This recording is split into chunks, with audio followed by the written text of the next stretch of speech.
Yo, check. Naghanap yung salamat sa Marian Express nga amoy gahatod mo dito. Boss, salamat. Brilliant Man Production, maraming salamat. Oh, linog na. Yung pakpak sa nila, pakpak. Laon na ngayon, nagabiyon mo na ato na yung dalion. Naghanap kayo salamat sa nag-imbitar na mo dali karon. Pero kira kayo na ay mayuhon. Duha na ko kag-K-pop lover, among patsupaon. Yo! Samtang nagtsupa ka sa ako, magawasan yung babaw dugo. Isang saan pa ni mong dugo, imong bakbar gyapon na maigo, paupakyo ni mo do. Kay Real Talk. Real talk! Kini ba intriga kayo kung mga post sa iyang Facebook?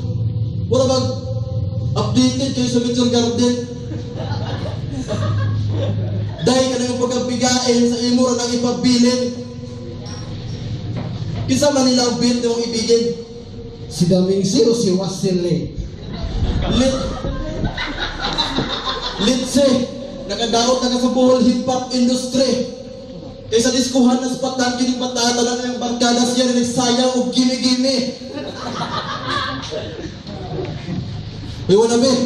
Oy, wanabe. Uy, wanabe. Oy, wanabe. Ang Ginoo naghulma nimo sa pagkalalaki gamit ang clay na sa gulan na igbidyang kilo nga tae. Tae. Tabang at sili. Pagkano mo gusto rin nga magtungkod na maray pagkumahay ka, buhay ba? Utang inang. Doon ka na yung pagka-K-pop lover, digid ka ngayon. Ako pa nimo, kaya na yung kinaharan. Kaysa battle karon among nabantayan, ang iyang kamot, sige lang ang nganay. Payo tubuan.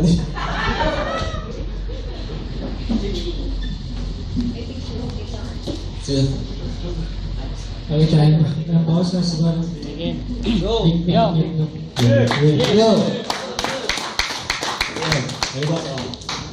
Grabe!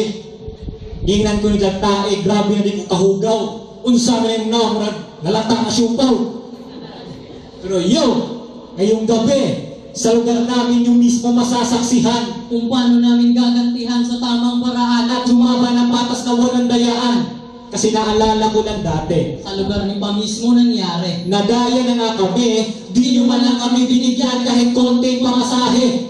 Pero huwag kayong mag-alala mga pare, dahil di naman namin kayo sinisisi sa mga nangyari noon. Okay lang naman sana naman daya, pero sana wag ngayon. Kasi itong lugar ninyong tinatapakan, ito ang aming sinilangan. Kung saan tapat ang mga naninirahan para sityo katapatan. At pasensya na kung madrama ang aming laban. Kasi noon pa lang gusto lang namin makamtan ng katarungan. Pero tama na yung drama pare. Kasi alam ko yung isip mo, kanina pa yan lumilipad. Ang pagkakaintindi mo kasi sa Ice Age, akala mo yung yellow may edad. Kaya huwag kang magpakatanga pare, baka sa amin ka pa magalit. Kahit mga bata lang kami, tinitingalan nyo kami na parang langit. Mukha kang aso, pero hindi ka naman pangit. Kasi ito yung anak ng pitbull at saka shih tzu, kaya kinalabasan, bullshit. At hindi naman talaga away ang pangay namin rito. Promise, walang mangyayaring lamay dito, paring primo. Kaya durog kayo sa amin pareho ng pinong-pino. At sagasaan sa gaan na walang preno-preno. At kung nalaman namin na kayo ang kalaban namin, nag-research kami kaagad. Ay putang ina mo, wala ka palang Facebook, naghanap pa kami magdamag. Kaya amigo, for your info, nung naghanap kami ng info, wala kami nakuha na info. At balita ko, may crush ka daw sa kabilang room nyo. At ang kinanta mo pa raw, magkabilang mundo. At ng puta mo rin na adi ka ng gusto. Kaya wala magkabilang mundo ang kinanta mo kasi may sarili kang mundo. Kaya umayos kayo pare, baka dito kayo mapapahiya. Baka hindi ako magpigil, dito kayo makakahiga. Huwag kayo masyadong seryoso, ginagawa ko lang itong nakakatuwa. Kasi nga, feeling handsome ka kasi handsome ng mukha.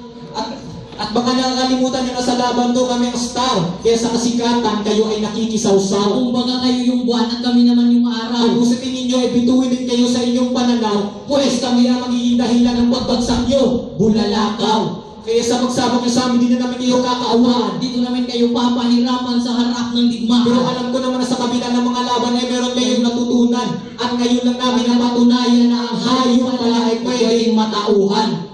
Tayo. Year round 2. Pray mo na lunlay.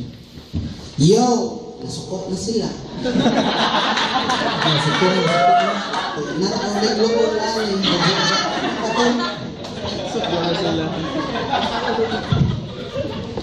Yeah. Boss, init rin ang ulo. Ano na nakuha niyo mo sa suri-suri ang pantalan ninyo? Kung saan yung itisuyupan mo? May tibalo ang ulo. Sus, Ginoo! Punto. Huwag kayo makuha na maayo. O, panay mo, padayon niyo mo yung pagkahinyo-hinyo. Matawag pa na mo ang yung pagpiling gwapo-gwapo. Sutihan mo nga ito mga boss. Tinawag din mo kayo, boss. Basi katuo mo ba? Nga naata ka rin sa 2x2.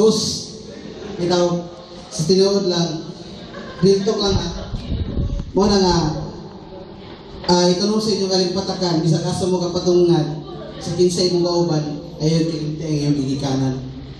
Bro, halata na kayo siya nga na bad trip. Bad trip. Doon ka na yung pagsukol na mo, muna tinuod na mo nga lap trip. Kasi tinuod lang mo lang kaganihan, gisuwayan o gitistingan. Psycho ang tawag sa first round, wala lang nang mo nasabtan. Kaya sa tinuod lang mo pagkang gilabanan. Kaya dili mi gusto sa buhol, kagkat kayo managkuulo, kung dili mi ganahan. Alam mo imong gatrasan ng battle sa Tagbilaran? Ang mga staff organizer na ay nabasahan, wala sila giganahan.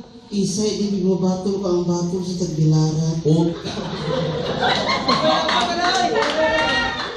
Wanggol, wala ginigiganahan. Sa imong pagkabulay o lamig kayo katumban.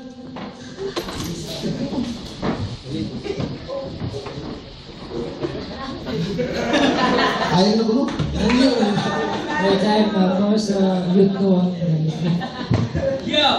Yo! Hoy, huwag miniatras sa Tagbilaran mga upaw. Wala dyan mo kita kayo yung mga usinaw. Samaw. Yo, yung round 2.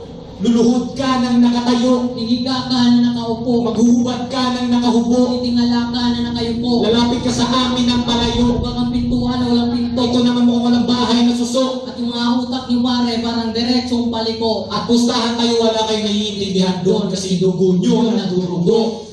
Pero biro lang pare, huwag niyong gawing personal. Nakakainis lang kasi yung mga mukha ng kritikal at pagdating sa lirikal, hindi man lang makasakal. At ayaw naman talaga namin sirayan ang gabi na ninyong kasal. Pero pasensya na mga pare, sulat pa rin namin ang dahilan kung ba't kayo mag-aanal.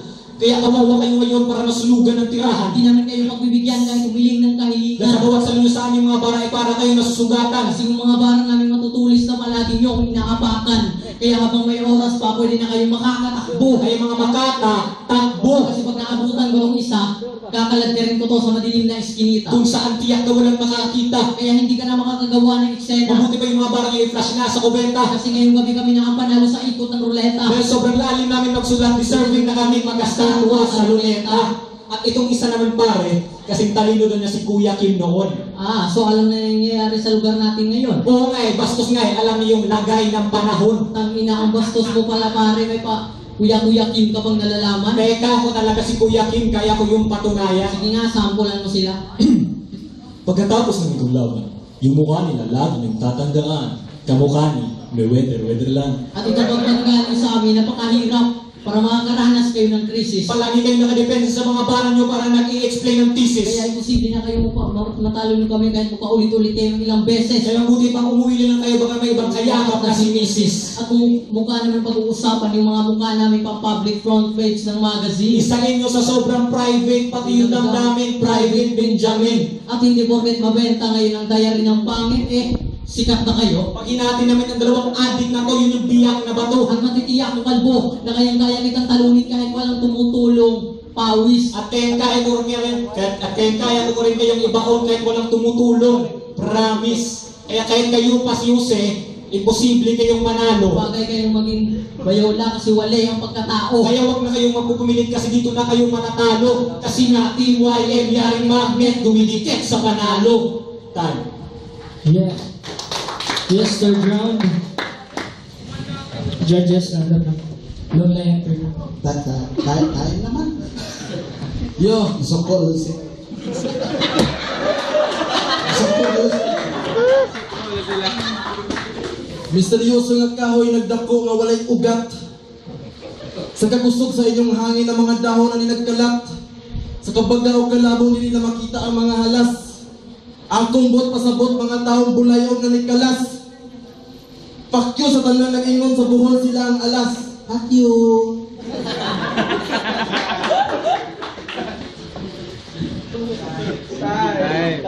Nawas mo ka, wala ba na sila?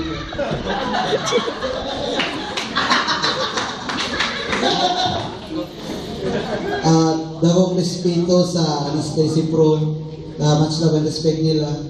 Ngano gipapi may taon ninyo ni gwapo. Kana bisa-asa mo modayo, sige nanon mo kayabo. Lagi morong naog kabo. Kulit ang lambay kang pataa ka.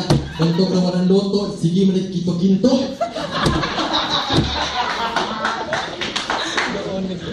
Loon doon. Yes, last. Yo! Kanina pa namin kayo pinapatakas mula round 1 tsaka round 2. Pero pilit kayong pumapasok sa kulungan kahit pinapalabas na kayo. Kaya ito pinakamalas na desisyon nyo na harapin si Mek at si Yoto ay para niya pinilit na buhatin ang barko. Mga kalbo! Pero huwag niyo po silang pagtawanan. Bagamat sila ay iligtas natin. Mga kawawang kabundukan na kalbo na biktima ng illegal logging. Kaya yung kalaban namin, ang kanilang tandem, kapit, aswang. Mga putapeteng tandem lang yan. Mga kalbo parang batas. Ano yan? Like father, like son? Yo. At itong si Longlay, paboritong pagkain niya, Lumpia at longganisa. idolong singer niya, Si Lea Salonga. iyong paboritong artista. Siyempre, yung kamukha niya, si Long Mejia. At alam mo ba pare na nag-text sa akin yung jowa niya na si Long Katrina? Nag-text sa akin kasi ang lungkot niya. Bakit naman pare? Kasi nga daw, long distance sila. At ito namang isa, kanina pa to halatang magpa-cute sa mga lady. Pare, huwag ka nang mapakyut, hindi ka na baby. Kasi matanda ka na pare, dapat ka na mag-ready. Kulang-kulang ka pa naman ketchup kasi ang tawag mo sa gravy. At sabihin na lang natin na yung mga barang nyo ay parang gera sa buwaga na umuulan ng bala. Pero yung mga linya namin ay parang alo na kayang lumabo ng isla. Kaya talo na kayo ngayon, sana wag na kayo magalit. At sa totoo lang, ayaw na namin manlait. Pero pare, bakit? Kasi palagi ko ito nakikita ko yung Bernes Santo. Nakapako! Hindi yung nakasabit. At ang ulo nito parang bola. Pasalamat ka, kalbo ka. Kasi kung hindi ka kalbo, matagal ka na namin kinalbo. At pasalamat ka talaga pare kasi wala kang buhok sa ulo na pwede namin sabunutan. Salamat din pare kasi meron kaming bola pwede namin paglaruan. At sa laban to kami yung ilalaan Sa karunungan, uhaw sa katarungan, bukang bibig sa kalaunan. At kami ang nilulong nyo na kaktus, kaya tinik sa lalamunan. Kaya kawawa na kayo ngayon kasi wala na kayong lines. Hindi na kayo pwedeng mag-add ng mga bara o kaya mag-times. Kasi kung paastigan na ng bara, talo na kayo sa rhymes. Paano kayo naging brilliant kung wala kayong minds? At ito naman si Longlay in short. Pero ang tunay na pangalan napakahaba. Long liar kasi kaya walang naniniwala. Kaya kahit di pa rin yung kami mga adik posible yung maabot na mga tala. At kami na rin ang magiging crush nyo ngayong gabi. Sabi kayo mapapahanga. At kung si Primo may paluliluni pantana. Tas tangina umaabra ka pa. Or marunong mo lang ng kasama mo sumusobra ka na. Kaya huwag niyong mamaliitin ang aming kakayahan. Age doesn't matter nga, sabi ni Bob Weiser, kaya hindi kami kakabahan. At sa mga laban namin na walang urungan yan ang aming karanasan. Kahit sa bawat sakit na aming natamo, nagiging magaling ang kalabasan. Tayo, gabihin ko na. Yes, James. Dili na lang ako, nagayon pa. So, klaro naman. So, all 3 rounds silang mikmik. Good. Jackson. Anastasia Pro. 3-0. Yo, baik kan kau suntingan sa grupo ba? Anastasia. Kasi bilingan na niya? Searching sa Google. Ana, nasa ako dyan yung mulisod ni Sorona. Sige. Fighter kami ba? Basta, again, stage presence, important yan na. As in, maklaro man nga ulit, pangandam ang bikas. Fighter kayo mga bars ba? Kami potential, may magkakita na nyo po. Paul, subukon. Well prepared. So make gapa. Congrats. Yeah, so winner is Mikmik Yatno from Anastasia.